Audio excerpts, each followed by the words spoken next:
등산화의 기본적인 종류와 구분, 소재 등 기본적인 것에 대해서 한번 등산화 처음 구입하시거나 사용하실 때 참조가 되실 수 있도록 한번 다뤄보겠습니다. 여기 이제 몇 가지 제가 사용하지 않는 신발도 있지만 구분하기 위해서 이렇게 나열을 해봤는데요. 이 중에서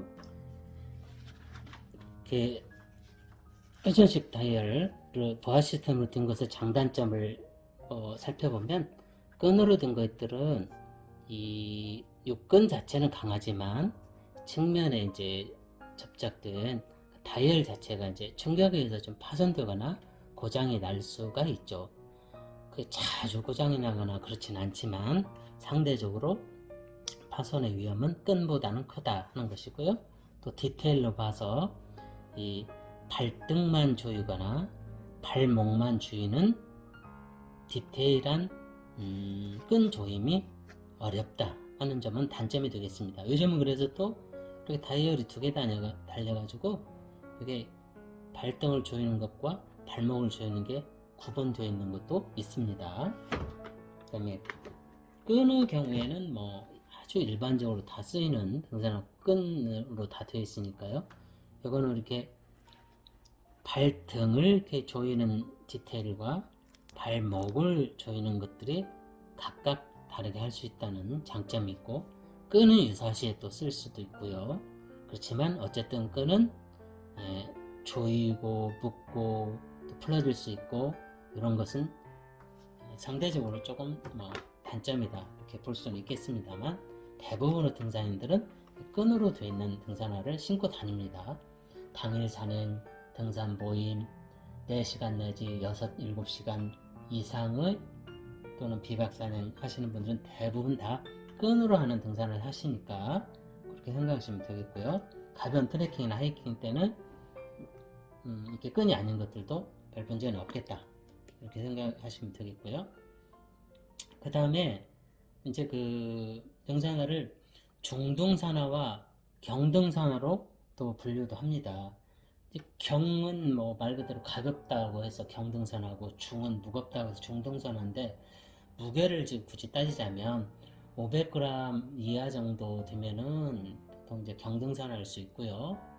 800g 이상 1kg 안팎에 이렇게 되면은 중등산화로 볼 수 있는데, 그게 반드시 무게가 일정한 이상 이하로 정확히 구분되는 게 아니라 다 상대적이라는 거죠. 제가 말씀드린 대로 가벼운 것들은 경등산화, 무거운 것들은 중등산화. 우리나라에서는 중등산화로 보지만 유럽에서는 또 그것까지 경등산화로 보고 중등산화로 더 무거운 걸 보기도 하고, 그게 상대적 개념이다 하는 것을 이해해 주시고요.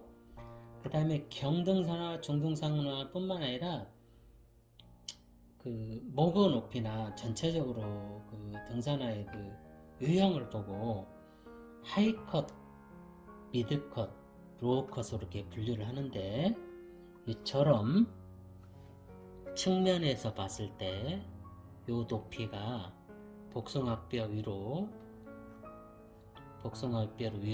올라오지 않는 밑에 부분들은 로우컷이라고 하고요. 이건 당연히 이제 복숭아뼈까지 감싸주지 못하기 때문에 발목에 이제 접질림이나 꺾임을 조금 막아주는데 부족함이 있죠. 그래서 가벼운 산행할 때, 보통 트레킹, 하이킹 할 때 좀 쓰고요. 그 다음에 이렇게 중간 높이에 적어도 복숭아뼈 이상의 높이로 발목이 올라온 것들은 미드컷 등산화를 합니다. 그래서 이거를 중과 경으로 나눌 때는 미드컷은 경계선에 있지만 우리나라에서는 중등산화로 보는 경우가 많이 있습니다. 그 다음에 이것은 목이 더 높아서 복숭아뼈 이상 훨씬 더 높아지죠. 그래서 일반적으로 우리나라에서는 이 정도 되면 하이컷 중등산화로 분류해 주고요. 그렇지만 이거는 미드컷과 하이컷의 경계선에 있는데, 이런 정도 되면은 대부분 우리나라에서 중등산화로 분류를 하고 하이컷으로 보지만, 경우에 따라서 전투화처럼 높은 하이컷에 비하면 이것도 미드컷으로 볼 수 있고, 서양에서는 요것까지도 또 경동사으로 볼 수 있다. 상대적 개념이다 하는 거를 이 분류법에 따라서 상대적으로 이렇게 볼 수 있다 이렇게 이해해 주시고요. 그 다음에 등산어의 간단한 명칭을 보겠습니다. 등산어를 우리가 부를 때도 막 제각각 부르니까 기초적으로 명칭을 이해하는 것도 필요합니다. 등산화는 밑창이 있습니다. 우선 밑부분에 있죠. 밑창을 영어로는 이제 솔이라고 해서 우리말로 하면 바깥에 있는 거를 밑창, 중간에 보이는 요 부분을 중창, 그 다음에 안쪽이 보이지 않지만 깔창 이렇게 하고요. 영어로는 요 부위에 있는 걸 아웃솔, 미드솔, 안쪽에 있는 걸 인솔 이렇게 칭합니다. 각각 그 솔들의 역할은 다르게 있는데 간단히 말씀드리면 맨 바깥에 있는 아웃솔은 1차적으로 이렇게 방수, 방한의 기능을 하고요. 무엇보다도 전체적으로 이렇게 딱딱하게 되어 있어서 요 패턴 보이죠? 요 패턴으로 이렇게 요철이 있습니다. 그래서 이거는 미끄럼을 방지하고 밀리지 않도록 하는 역할이 있고요. 그 다음에 여기 1차적으로 등산 환경은 밑에 그 뾰족한 게 있지 않습니까? 돌, 너덜 바위, 그 다음에 뭐 나뭇가지 이런 게 있을 때 이게 그대로 밀리면은 발바닥에 충격을 그대로 안게 되죠. 그러지 않도록 단단하게 아웃으로 되어 있습니다. 우리가 지압 마사지 하는 돌들 있죠. 뾰족한 걸 보면 그 뾰족한 걸 발바닥으로 그대로 밟으면은 그 부위만 이렇게 쭉 들어오면서 발바닥이 아프잖아요. 그게 극단적으로. 근데 전체적으로 딱딱하게 덧대지면 어디에 뾰족한 걸 닿더라도 이게 이쪽에 그대로 흡수되는 게 아니라 전체적으로 분산이 돼서 충격이 흡수되지 않는다. 그래서 아웃솔은 그런 목적으로 달려 있는 거고요. 이 중창은 미드솔은 아웃솔과 인솔 사이에서 완충 역할을 합니다. 그래서 뭐 충격도 줄여주고요. 그 다음에 쿠션도 주고 하는 역할을 합니다. 그 다음에 이 미드솔은 보통 이제 파이론 창이나 PU 제품을 쓰는데 각각의 장단점이 있어요. 그래서 PU를 쓰면 PU가 훨씬 더 여기 어울리도록 충격을 이제 통하고 이제 흡수해주는 역할을 하기 때문에 PU의 광범위에 쓰이는데 PU는 이제 단점이 이 가수분해라고 해서 좀 오래 그 수분과 결합해서 이렇게 좀 부스러지는 현상이 있을 수가 있어요. 접착제가 떨어지고. 그래서 이제 파이론 창을 쓰는데 그럼 파이론 창이 굳이 좋냐? 반드시 좋은 게 아니고 또 그것도 장단점이 있습니다. 쑥 누르면 누른다랄지 내구성이랄지 이런 또 단점을 보이거든요. 그래서 요즘은 혼합한 형태도 있고 그래서 장단점이 다 있다. 인솔은 뭐 잘 아시는 것처럼 인솔은 이제 쿠션을 주고요. 발이 신발 안에서 밀리지 않아야죠. 발 밀림이 있으면은 물집이 생기거나 할 수 있죠. 그 다음에 요즘 이제 인솔들은 항균, 아무래도 발에 오염이 많은 이물질도 들어가고 해서 하는 거니까 항균, 균에 이제 강한 그런 기능, 그 다음에 소재들, 그 다음에 항취, 냄새도 좀 없게 하거나 뿜어내거나, 그 다음에 통풍, 그런 기능이 있는 인솔들이 있다. 명칭을 이렇게 이해하시고요. 그 다음에 이 소를 제외한 요 상단부, 요 상단 외부 요 부분을 가피라고 합니다. 우리말로 가피라고 하고요. 영어로는 이 윗부분에 있다 해서 어퍼라고 합니다. 어퍼, 가피 같은 말이고요. 그거는 그냥 레이스라고 하고요. 요 부분은 고리들, 이 고리들을 후크라고 하고요. 그 다음에 이제 보통 요거를 이제 혓바닥, 이렇게 뭐 저렴한 표현을 혓바닥이라고 등산인들이 하시는데 등산화의 혀입니다. 영어로도 이게 혀예요. 영어로도 혀라고 합니다. 이거는 뭐 이제 등산화 신고 벗을 때 이렇게 그 개폐가 용이하도록 하고 부드러운 걸로 덧대져 있고 끈을 조작할 때 이렇게 분리돼서 할 수 있도록 혀가 이제 당연히 달려 있는 거고요. 그다음에 중요하게 이제 보실 게 요 부분들은 이제 토캡이라고 합니다. 이제 토가 이제 발가락이잖아요. 그래서 발가락을 충격을 보호하는 부분 이렇게 덧대져 있습니다. 모든 대부분의 등산화들은 토캡이라고 하고요. 이거를 또 발가락 보호한다고 해서 토 프로텍터라고도 하고, 고무로 이렇게 넓게 덧대져 있는 등산화들도 있어서 러버 프로텍터라고 하기도 합니다. 그 토캡은 발가락만 보호하는 게 아니고요. 등산하다 보면 이게 앞부분은 자주 접촉을 하게 되죠. 거친 환경에서 바위, 돌, 나무까지 여러 가지. 그래서 스크래치가 많이 나게 되는데 그거를 내마모성, 요 가피 한 겹만 있으면 아무래도 많이 깎이고 쓸리겠죠. 그러니까 하나 더 덧대져 가지고 내마모성을 강화시키는 역할을 합니다. 이 뒷면에 보시면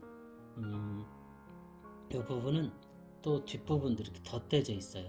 보시면 덧대져 있는데, 그래서 강하고 보통 하드하고 딱딱합니다. 견고합니다. 요것이 되어 있는 것은, 요거는 이제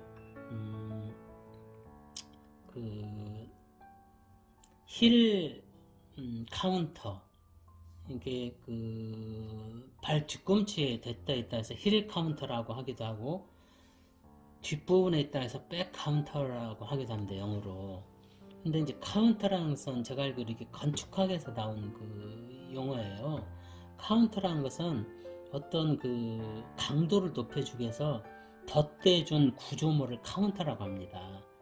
그래서 이거는 그 뒤꿈치, 아킬레스건 쪽이니까 그걸 보호하는 경우도 있지만, 보통은 이 압축력, 눌려서 생기는 그 압력, 그 다음에 인장력, 늘어나는 거, 그 다음에 등산을 하다 보면 발이 지면에 착지하면서 막 뒤틀리는 거죠. 막 안쪽으로 또는 바깥쪽으로 뒤틀림을 방지하는, 트위스트를 방지하는 그런 역할들을 다 해주는 겁니다. 이 힐 카운터가.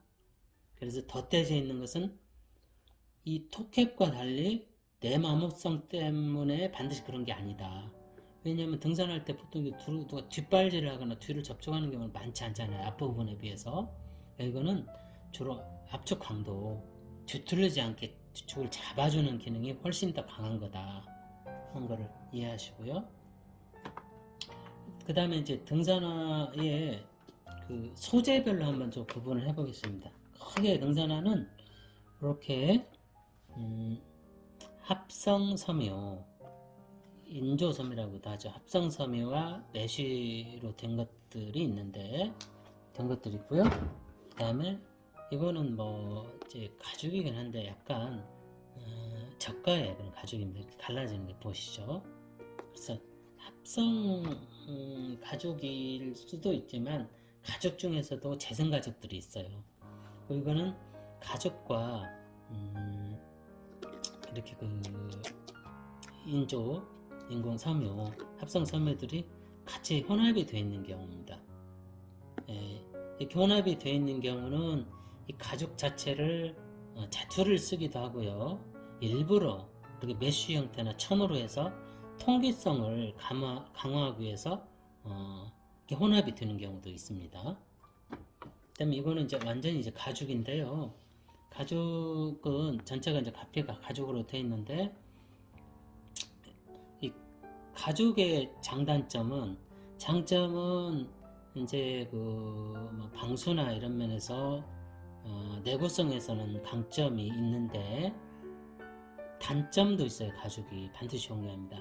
가죽은 관리하기가 어렵습니다. 합성 피혁이나 인조 피혁에 비해서 관리하기가 어렵고요. 그 다음에 투습성 이런 면에서는 떨어지죠. 아무래도 통풍이 안 되는 거죠. 이런 이제 그 합성 섬유나 메쉬 소재들은 통풍성이 뛰어나죠. 그리고 관리하기 편합니다. 세탁하는 것도 무리가 없고요. 그렇지만 아무래도 내마모성이랄지 내구성은 좀 단점이 있고요. 상대적으로 장단점이 있다. 여기까지 이제 설명드리고요. 등산화의 이 밑창, 아웃솔에 대해서는 굉장히 등산인들이 관심이 많으시죠. 그래서 한국적인 지형이 어떤 게 좋아서 접지력이 좋네 나쁘네, 외국 거는 어쩌네 막 이런 게 있어서 이거는 설명드리려면 깁니다. 그래서 저는 그렇지 않다는 걸 논리적으로 설명드리고 싶은데, 다른 시간에 아웃솔의 장단점, 국산과 위제와 기타 접지력과 관련해서 아웃솔에 대해서는 우리가 알고 있는 일반적으로 알고 있는 통념과는 다른 부분이 있다 해서 따로 설명을 드릴 거고요. 그 다음에 이 가죽도 굉장히 복잡합니다.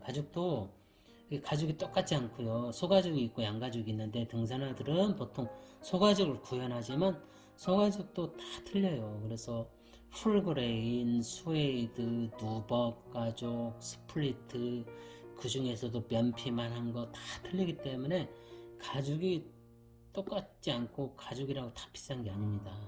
가죽 부분에도 소재를 따로 설명드리도록 하겠습니다.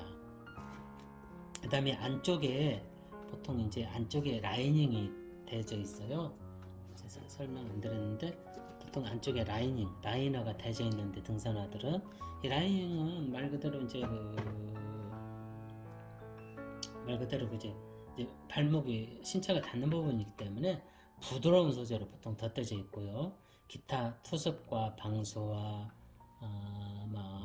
방한 방풍 그런 기능들을 안에서 담당해 주기 위해서 라인이 보통 덧대져 있습니다. 근데 이거 보통 요즘은 등산화들이 고어텍스를 또 막 등산화에도 많이 적용하기 시작했어요. 예전에는 안 그랬거든요.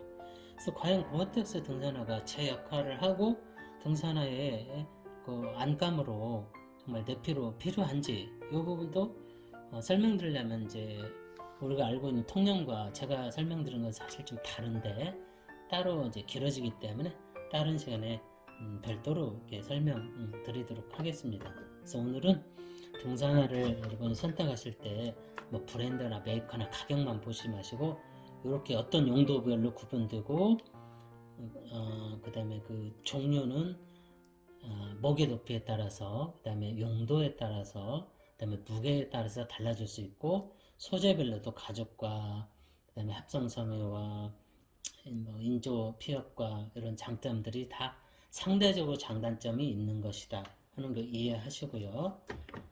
정말 또 중요한 고어텍스 등산화가 필요한지와 가죽의 종류에 따라서 어떻게 구분할 수 있는지와 아웃솔 접지력과 관련해서는 각각 시간이 필요하기 때문에 다른 시간에 제가 별도로 설명드리도록 하겠습니다. 고맙습니다.